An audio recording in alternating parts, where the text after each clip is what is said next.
We're on Daf Aleph, the second line from the top. Vayigdal Hanar Vayevarchehu Hashem. This is a pasuk in reference to Shimshon. It says that the young man grew up and the Eibishter benched him. Says the Gemara Bamer Berchei. In what manner did he bench him? Amar Rabbi Yehuda Amar Rav. Rabbi Yehuda said in the name of Rav Shaberchei Ba'amasei. He benched him with his reproductive organ. Amasei kibnei Adam v'zarei kenachal sheker. So the organ itself was ordinary, but the seed was like a flowing river. Yikra Shimshon al Hashem. It says in the pasuk that Shimshon called to Hashem, Vayemer, and he said, Hashem Elikim zachneni na v'chaskeni na achapam. Remember me and strengthen me just as one time. V'nakma nacham achas mishtei einai miplishtim, so that I could take one revenge for my two eyes from the Plishtim. Amar Rav said, Amar Shimshon l'fnei HaKadosh Baruch Hu. Shimshon said before the Eibishter, Ribeinu Shalom, Zecherli esrim shana sheshapatati es Yisrael. Remember for me the 20 years that I led the Jewish people, that I judged the Jewish people. And never asked any of them to serve me, even as much as pass me move for me a stick from one place to another. So Shimshon davened to the Eibishter and the schus of the fact that as he led the Jewish people for 20 years, he never asked that during that time anyone to assist him, but anything. Not schus, the Eibishter should strengthen him and give him the opportunity to take revenge from the Plishtim. Says the Gemara, Vayelech Shimshon, the pasuk says, Vayelech Shimshon vayilkut shleish me'es shu'alim. Shimshon went and he captured 300 foxes. This was a whole gimmick that Shimshon used to cause fire to spread amongst the Plishtim. Ma'ishna shu'alim. Why did he specifically choose foxes? Amar Reb Eva bar Nagdi, Reb Eva bar Nagdi said, Amar Reb Chia bar Abba, in the name of Reb Chia bar Abba, Amar Shimshon said, Yavai shu'al shechezer la'achayrav. Let a fox that has the nature of turning around, let him come, and take revenge, or give retribution to the Plishtim that reneged on their oath. They gave an oath to Abraham, Tishkar Li Lunini Nechdi, that they would be loyal to Abraham Avinu's descendants, and they went back on their promise. So the fox, which has a nature of turning round, should be used as a vengeance for the Plishtim, who are retribution for the Plishtim, who reneged on their promise. Tanya Amar Reb Shimon HaChassid. We learned in the Braisa Reb Shimon HaChassid said, "Be'kseifav shel Shimshon shishim amahaya." The space between Shimshon's shoulders must have been 60 amah. How do we know this? You know, the Shimshon was an incredible giant. Between his shoulders was 60 amah. Shenemar, as it says in the pasuk, "Vayishkev Shimshon at chatzi alayla." Shimshon slept or lied there until half the night. Vayakam b'chatzi alayla. He got up at midnight. Vayach is b'dalsei shar ha'ir, and he grabbed hold of the doors of the gates of the city of B'shtei Hamazuzos and the two doorposts. Vayisoim im habriach, and he removed them together with the bolt. Vayasem al kseifav, and he placed them on his shoulders. Ugmiri, and we have a tradition, the ein dalseis azah pchusis mishishim amma, that the doors of Azah are no less than 60 amma. So if he was able to take the doors of Azah with the doorposts and the bolt and place them on his shoulders, so we know that the space on his shoulders was 60 am. It says further in the pasuk, "Vayiteichen bebeis asur," he was grinding in the prison. Amar Rabbi Yechanan said, "Ein tchina lashon aveda." The word techina, vayiteichen, lashon of grinding, in this context means aveda. Chenu eimer, and so we find the pasuk in Iyov which says, "Titchen la'acher ishti," my wife should grind for others. So it's also used in the context of an aveda. Melamed shekol echad ve'echad hevi le'es ishte lebeis hasurim. This pasuk teaches us that each one of the Plishtim brought his wife to the prison, and they should disaber himenu, that she should become pregnant from Shimshon, because they wanted to have children who are as powerful as Shimshon. We should also know it's the same name. Yeah, it is. Amar Rav Papa said, "Hainu da amri inshu." This is what people say. Kamer d'shasa chamre. Before one who drinks wine, they offer wine. Kamer fuke grida duvla. Before one who, Rashi says, Kamer fuke grida duvla ne'evid adama v'chefer beganis, for a person who is a land worker, digs in gardens. Sheraga lechel yerek, is accustomed to eating greens. V'viyim salma leyerek. You bring a full bag of greens. Duvla min yereku. Duvla is a type of green. So basically, people get what they're accustomed to. And since we find that Shimshon had a weakness in this area of being involved in relations that he shouldn't have been involved in, so they brought him what he had a tendency for. Another thing Rabbi Yechanan said, Kol HaMezaneh, a person who engages in forbidden relationships, his wife is mezaneh against him. Shenemar, as it says in the pasuk, Im nifta libi al isha val pesach rei arafti. If my heart was seduced to a woman, and to the door of my neighbor, arafti is lashon ambushed. And it says further there, titchen la'achar ishti v'ala yichrun achrin. So it implies that if a person is mezaneh, his wife will be mezaneh and be disloyal to him. This is what people say. He is with big vegetables, and his wife is with small vegetables, which meaning that the same things that he does, his wife does as well. Another thing Rabbi Yechanan said,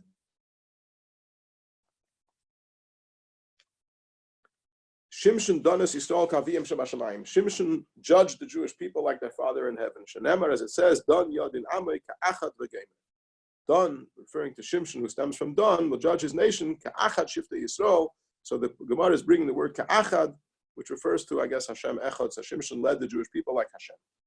V'yamar Rabbi Yechanan. Another thing Rabbi Yechanan said, Shimshon al shmei shel HaKadosh Baruch Hu nikra. Shimshon was called by the Eibishter's name. Shenemar, as it says, ki shemesh u'magein Hashem elikim. So the Eibishter is called the Shemesh, and the Shayrish of the word Shimshon is Shemesh. If that's the case, that his name is the same as Hashem's name, and perhaps the word Shimshon should not be permitted to erase it, to rub it out. It's similar to the name of the Eibishter. Just like the Eibishter protects the whole world, Shimshon Megan B'dei Al Yisrael, so Shimshon, his generation, was a protection for Klal Yisrael. Another thing Rabbi Yechanan said, Bilam chiger b'raglei achas haya. Bilam was lame on one leg. He was crippled on one leg. Shenamar, as it says, vayelech shefi. Shimshon chiger b'shtei raglav haya. Bilam was crippled on one leg, as it says by Bilam vayelech shefi. Shimshon chiger b'shtei raglav haya, and Shimshon was lame on both legs. Shenamar shvifein alei erech. So the word shvifein is a double of shefi. So Bilam was lame on one leg and Shimshon on both legs. Tanu Rabbanan, the Rabbanan learned in the Braisa. Chamisha nivru me'ein dugma shel ma'ila. There are 5 people that were created with one aspect to be similar to above. In other words, they incredibly great and incredibly powerful, just as the Eibishter is great and powerful. The Kulo laku b'hem, and they all ended up being smitten in this specific area in which they were so unique and so special. Shimshon b'keiche, by Shimshon it was his strength. Shaul b'tzavari, by Shaul it was his neck. Avshalom beside it, by Avshalom was his hair. Tzidkiyo be'enav, by Tzidkiyo was his eyes. Asa be'aglav, by Asa was his legs. Shimshon be'keichei, Shimshon had a very unique gift of strength, as we know. And how do we know that he ultimately was smitten with this? Tichsiv, as it says by Yasar Keichei me'olav, that his strength left him. Shaul b'tzavarei, Shaul was smitten. Shaul had exceptional uniqueness in his neck. And then at the end, he was smitten with this. The chsiv, as it says, I imagine where did Shaul have special uniqueness in his neck? It says, that from his shoulders and upward, he was taller than the whole nation. Perhaps that's what it's referring to. And he was smitten with this. The chsiv, as it says in the pasuk, Shaul took the sword and he fell upon it. So he was killed by the sword piercing his neck. Avshalom beside Avshalom had a special uniqueness with his hair, and that's what he was smitten by. Because the Inan Lamemer come on, as we will learn a little later. Tzidkiya be'enav, Tzidkiya was unique in his eyes, and he was smitten with this. T'chsiv, as it says in the pasuk, Ves Einei Tzidkiyo Iver, that the Nebuchadnezzar blinded the eyes of Tzidkiyo. Also, B'Raglov also had uniqueness in his legs, and he was smitten with that. As it says in Raglov, that in his old age, he became ill on his legs. Rabbi Yehuda said the name of Rav, that he was gripped with this illness called Padgre. Amarle Mar Zutra, Breder of Nachman, Mar Zutra, the son of Rav Nachman, asked Rav Nachman, Echadam Padgra. How does this illness called Padgra work? Amarle, he said to him, Kemachad bebasar achai, like needles in raw flesh. How did Rav Nachman know what it feels like to have Padgra? Some say he suffered from it. And others say he heard it from his Rebbe. And others say yet say the pasuk says Hashem's secret is to those who fear Him, and His covenant to inform them. So basically, B'ruach HaKodesh, he knew what Padgra was and how it feels. Darash Rava Darshan. The man nenash Asa. Why was Asa punished? Because he drafted Talmidei Chachamim. Shenamar, as it says, "V'hamelech Asa Ishmias Kol Yehuda Ein Naki." That the king Asa drafted all of Yehuda when no one was free. My Ein Naki. What does it mean? Ein Naki. Amar Yehuda Marabba Fil Chasen Mechadrei V'Kala B'Chapasa. He drafted even a Chasen and a Kala straight from the Chuppah into his army. So that included also Talmidei Chachamim, and because he drafted Talmidei Chachamim, he was punished. So we're going back to Shimshon now. Ksiv Ayeded Shimshon Timnasa. It says in the pasuk that Shimshon went down to Timnas. Uksiv, and it says in the pasuk in Parshas Vayeshev, by the story of Yehuda and Tamar, behold, your father-in-law is going up to Timnas. So let's figure out, is Timnas on the bottom of a hill? And therefore, it's appropriate to say Vayeded Shimshon Timnasa, that Shimshon went down to Timnas. Or is Timnas at the top of a hill, and it's appropriate to say Hinei Chamichela Timnas. Amar Rabbi Elazar, so Rabbi Elazar said, Shimshon is Ganaba Ksiv Bayirida. Shimshon, who by going to Timnas was shamed, in other words, something negative happened to him as a result of this. So the pasuk uses the expression of Yerida. Yehuda shenes Alaba Ksiv Ba'aliyah. Yehuda, who ended up fathering Peretz and Zerach, who was the ancestor of Peretz, meaning the ancestor of Mashiach. So over there, the Torah describes it with an aliyah. So we're not talking here about physical hills, physical up or physical down. We're talking about a ruchnis dike aliyah and a ruchnis dike yirida. Reb Shmuel bar Nachmani Amar shtei timnos habo. Reb Shmuel bar Nachmani says there were two places called Timnos. Chada b'yirida v'chada b'aliyah. One was at the bottom of a hill and one was at the top of a hill. So by Shimshon, when it says Vayeda Timnasa, he went to the Timnas, which was on the bottom of the hill. And by Yehuda, where it says Hinei Chamichela Timnasa, he went to a different Timnas, which was on top of the hill. Rav Papa Amar Chada Timnas Havoy. Rav Papa says no, there's only one place called Timnas, but it's in the middle of the slope. Also Mechad Mahai Gisa Yerida. If you're coming from this side, you have to go down to it. Asim Mahai Gisa Aliyah. If you're coming from the other side, you have to go up to it. Again, Vardunyu Beibari. The Shukah Danada, she's giving a number of places in Bavel that people were familiar with in the Gemara. And those places are in the middle of a slope. So if you're coming from one side, you go down. And if you go from the other side, you have to go up. Vateshev b'Pesach Einayim. It says that Tamar was sitting b'Pesach Einayim. What is Pesach Einayim? Amar of Alexandria says, Melamed Sheholcha v'Yashva b'Pischei Shel Avram Avinu. She went and she sat by the entrance of Avram Avinu, which is a place where all eyes look to see it. I guess it's a popular tourist attraction. Pischei Shel Avram Avinu. Reb Chanan Amar Rav. Reb Chanan said in the name of Rav, Makom hu sheshmei Einayim. When it says Vatelech Vateshev v'Pesach Einayim, the name of the place was Einayim. Chenu Eimer. So we find a pasuk in Yeshua, Tapuach v'Ha'enam. So Tapuach v'Ha'enam are names of places. So Einayim and Einam are the same place. Reb Shmuel bar Nachmani says Shenosna Einayim L'dvareha. When it says that she sat the Pesach Einayim, it's describing the position that she put herself in, that she gave reasons for her statements. Shetava, when Yehuda suggested to her that they would live together, Amar Lo, Yehuda had various concerns. He said to her, Shema Nachrisat. Maybe you are a nachris, which I guess in this case means you're an idol worshiper. Amar Le, she said to him, Giyeris ani, I'm a Giyeris. In other words, I switched over to serving Hashem, so you don't have to worry about me being a nachris. So he said to her, Shema Esha Sisha, perhaps you're a married woman. Amar Le Pnuyani, she said, no, I'm Pnuya, I'm not married. I'm single. Shema Kibol Bach Avich Kedushin. So he said, maybe you're married and you don't know that you're married because your father received Kedushin for you when you were young. Amrale Yaseimani. So she said, I'm an orphan. which implies probably that her father passed away before she was born, and therefore it wasn't possible for her father to receive Kedushin for her. Shema Tmeya, maybe you're unclean, maybe you're a Nida. Amralei Tahirani, so she said, I'm Tahira, so covered from all bases. We mentioned before Avram Avinu, Pischei Shel Avram Avinu. So the Gemara is now going over to talking about the place of Avram Avinu. It says, Vayita Eishel be'Be'er Sheva. Avram Avinu planted an Eishel in Be'er Sheva. Amar Reish Lakish said, Melamed she'asa pardes v'nata be'kol minei megadim. It teaches us that he made an orchard in which he planted all kinds of sweet fruits. Rabbi Yehuda and Rabbi Nechemia is a machlekes. Rabbi Yehuda and Rabbi Nechemia, what this Eishel was all about. Chad Amar pardes v'chad Amar pundik. One said it was an orchard, as we learned before, and one said it was an inn.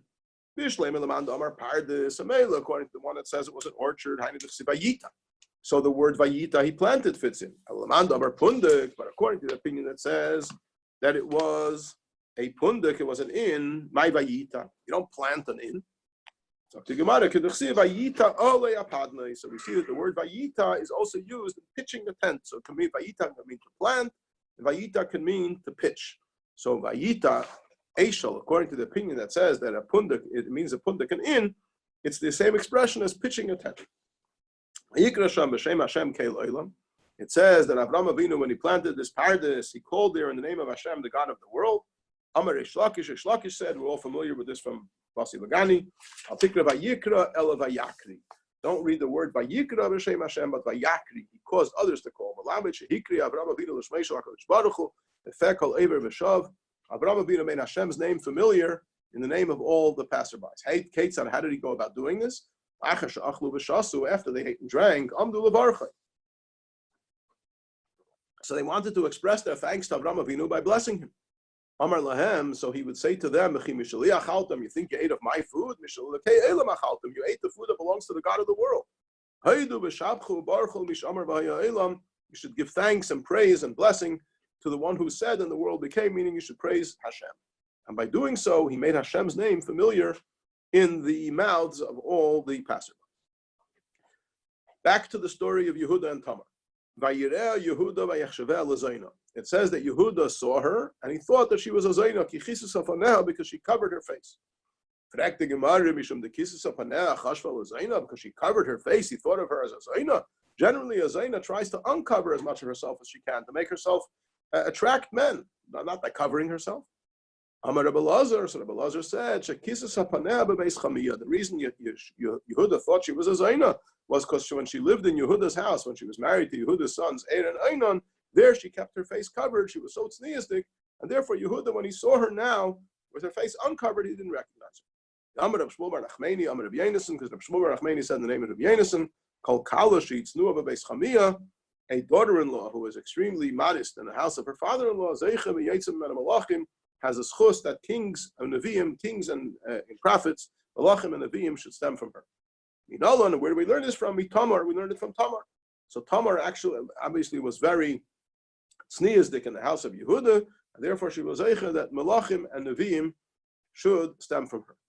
Nevi'im, d'chsiv, where do we find that Nevi'im stemmed from Tamar? It says in the pasuk, Chatzein Yeshayahu ben Amitz. And we're soon going to see how we know that Amitz stemmed from Tamar.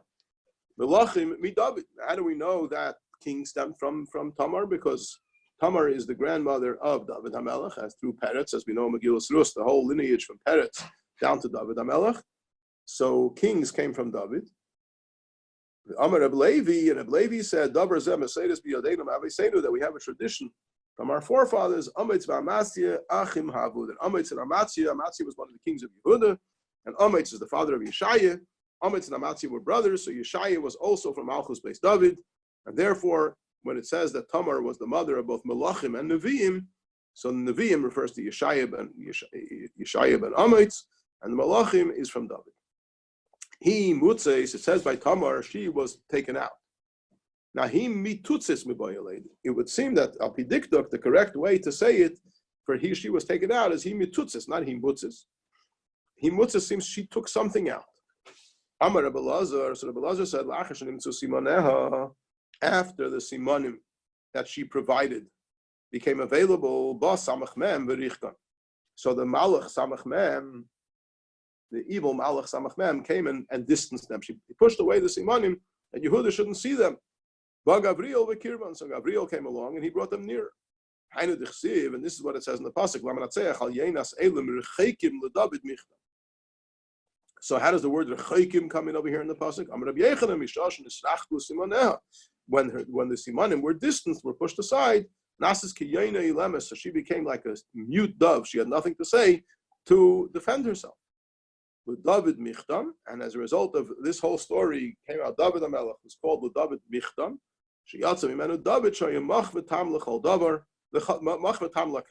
He was soft and complete for all.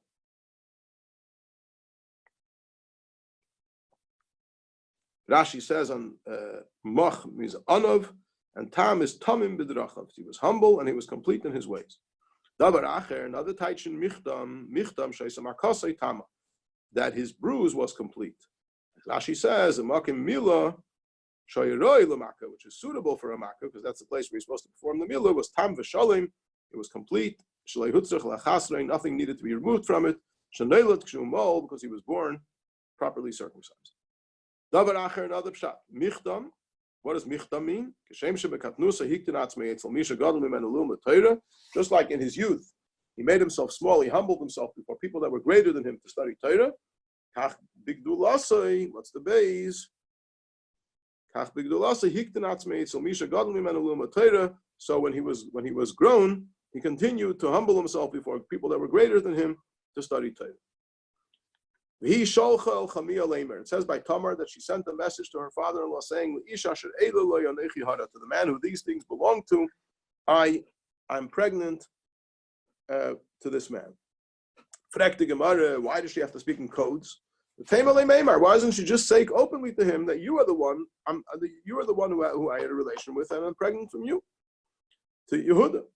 Amar Rav Zutra bar Tuvia said, Rav Zutra bar Tuvia said, Amar Rav, the name of Rav, Amri Amar Rav Chana bar Bizna, Amar Rav Shimon Chasida, and others say Rav Chana bar Bizna said this in the name of Rav Shimon Chasida, Amri Amar Rav Yechanan, Rav Shimon ben Yechai, and others say Rav Yechanan said this in the name of Rav Shimon ben Yechai, it's preferable for a person to cause himself to fall into a burning furnace rather than embarrass somebody in public. So Yehuda was sitting over there, presiding over this case, and she was going to say to Yehuda, you are the one that I'm pregnant from. That would have been terribly embarrassing for Yehuda. So she took out the simanim and she said, if he wants to admit, that's fine. If he doesn't want to admit, she prefers to be burnt in a furnace than to embarrass him in public. Minalon mi Tamar. How do we know this from the story of Tamar? Haker no, the words that she used, asking him to recognize the simanim. She said, Haker no, please recognize these. Amar Rav Chama ben Rav Chanina. Rav Chanina said, "B'Haker biser la'aviv." To when he gave his father the news of Mechiras Yosef, he showed him the shirt of Yosef, and he said, Haker no aksenes bincha. See if you can recognize that this is the shirt of your son. So B'Haker bisruhu, he was also given the news that shocked him with the word Haker. Haker biser, he gave the news with the word Haker. Haker no aksenes bincha. Haker bisruhu, Haker no lami. No, it says Haker no lami. Why do you use the word no? A no lashon bakasha. No means please. Amrale, she said to him, bakasha mimcha, I beg you, Haker pnei beiracha, recognize your creator. I'll tell him ein chamimeni, and don't ignore me. Don't make like you don't know what's going on over here. Hayaker Yehuda, and Yehuda did recognize Vayemer, and he said, Sodka mimeni. Hainu the Amar of Chanan bar Bizna, Amar of Shimon Chasida. This is what Rav Chanan bar Bizna said in the name of Shimon Chasida.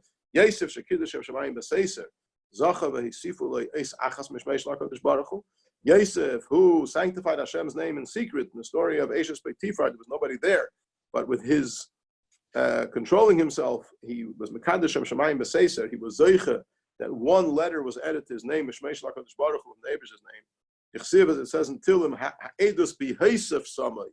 So all day in Torah, his name is Yosef. Here he's called Yehosef. So the Hey of Hashem's name is added into his name.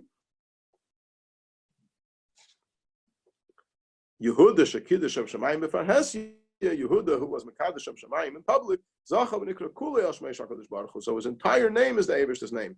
As we know, see in the name Yehuda, we have the entire Yud Kei Vav Kei. Even Shaheda Amar Tzadka Mimeni, as soon as he admitted and he said Tzadka Mimeni, Yatzis Abasko Amra, a heavenly voice came out and said, Ati Tzalta Tamar Shnei Banem and Ur, you saved Tamar and her 2 children from the fire. So I swear to you that in your merit I'm going to save 3 of your descendants from the fire. Maninu, who are the 3 descendants of Yehuda were saved from the fire? Hananya, Mishael, Azariah, who many generations later, after the Churban and the Nebuchadnezzar, threw Hananya, Mishael, Azariah into the fire, a nest happened and they were saved as a reward for what Yehuda did to save Tamar and her 2 sons from the fire. Sodka mimeni. How did Yehuda know for sure that it was from him?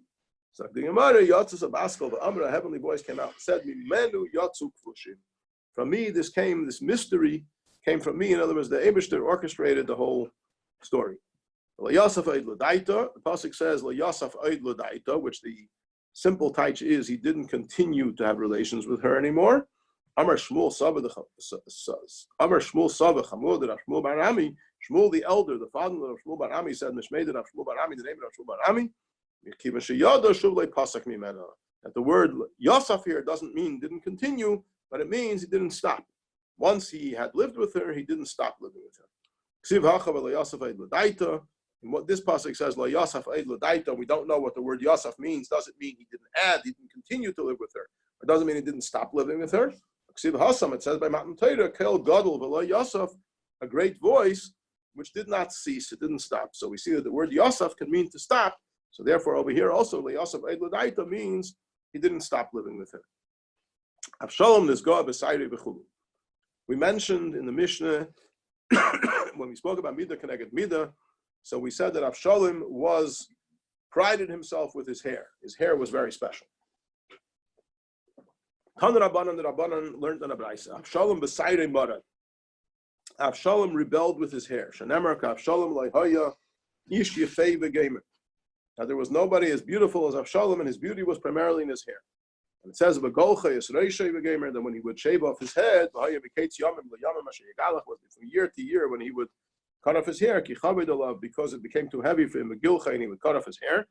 Shakal Asareishei Masayim Shkolim Be'Evan HaMelech, he would weigh the hair of his head, which weighed 200 Shkolim Be'Evan HaMelech, in the weighing stone of the key. Tana, we learned in the Braisa, Evan Sha'anshi Tveria, Anshi Tziperi Sheikh Lima. This is the stone in which the people of Tveria and the people of Tziperi used to weigh with. So it was incredibly, he had incredibly long hair. Therefore, he was ultimately punished and he was hung by his hair. How do we know that he was hung by his hair? Shanemar, it says, Vayikra Avshalom Lifnei Avdei David. Avshalom called before the servants of David. Avshalom Reichev ala Pered. Avshalom was riding a mule. The mule that Avshalom was riding on went underneath this this tree. What's the Dalid? His head got caught on the tree. He was hanging between heaven and earth. The mule kept going. So the mule went further, and he was hanging from the tree by his hair. Shakar Safsir, so he took his sword, and he wanted to cut off the hair, that he should be able to be released from this terrible situation in which he found himself. Tanat Rabbi Shmuel, so the Talmid of Rabbi Shmuel learned to the Braisa, Ba'isa Shah. What's the hay? Ra Gehenim Nifka mitachta. So at that moment he saw the Gehenim opened up under him. So if he would cut off his hair, he would fall right into the Gehenim.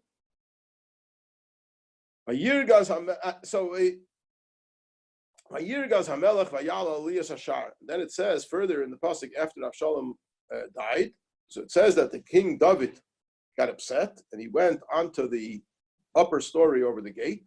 He cried, and so he said as he was walking, B'ni Avshalom, B'ni Avshalom, my son Avshalom, my son Avshalom, if only I would have died instead of you, Avshalom, B'ni.